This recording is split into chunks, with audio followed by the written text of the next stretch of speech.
All right, Sean Zittel here with the Hall of Famer, Golden Boy Promotions own Beranrd Hopkins. Beranrd, what's going on, man? Everything's great, man. It's been a long time. Good to hear from you. Hope you, family, and everybody doing well. Appreciate it, man. Vergil, man, I remember when he was fighting Frederick Lawson, he was just happy to be back in the ring and everything, but it seems like for this assignment, he's raising the intensity a little bit. He didn't shake Boachuk's hand. What'd you think of that, Beranrd? Fight time.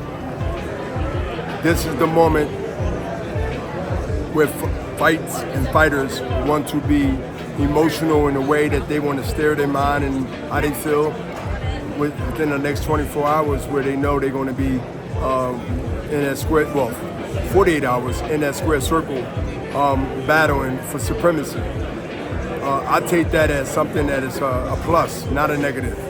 Vergil have his game. We have his game personality on. You know, first things first with Boachuk. You know, Beranrd, I understand, of course, first things first with Boachuk, who's not a pushover. Not a pushover. Right. Not a pushover. Because he's coming in there to keep his title, and he's going to push Vergil.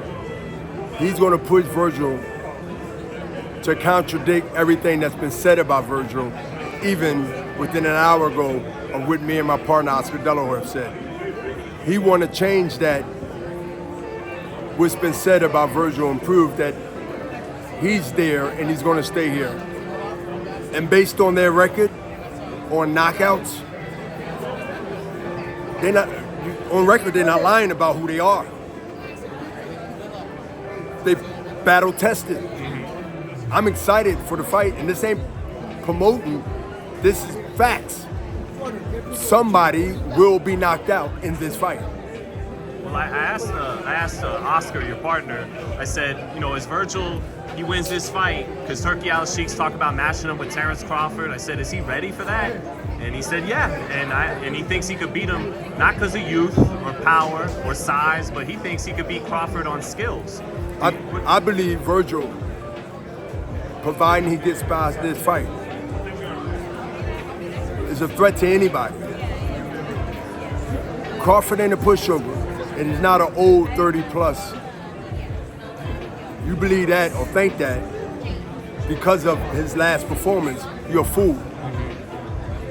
Do I like the fight based on the outcome of Saturday, which means, of course, win, but how he went. See, how Terence won a couple of weeks ago, you're hearing mixed feelings from most people, correct? Yeah. Don't be fooled by that. But I will say, after Saturday, I'll be glad to do another interview to tell you what I think and be honest about it. Right. Not promotable about it, but honest about it. But right now, I can tell you before Saturday. Well, I mean, he's the same age you were when you beat Trinidad. Correct. Right. The same age as I am when I beat Trinidad, which is Vergil's age almost. Well, Trinidad was young. Right. Right? In his 20s. But I would love to see that fight. I will let you know whether it's now or later. I'm talking about Crawford. I'm talking about the Crawford fight. Whether it's now or later, but Saturday will give me a good inclination, will give me a good view, will give me a good blueprint. From my opinion, it's only Beranrd Hopkins' opinion, whether we should go right after him immediately, get that name and get that prestige. And lastly, Beranrd,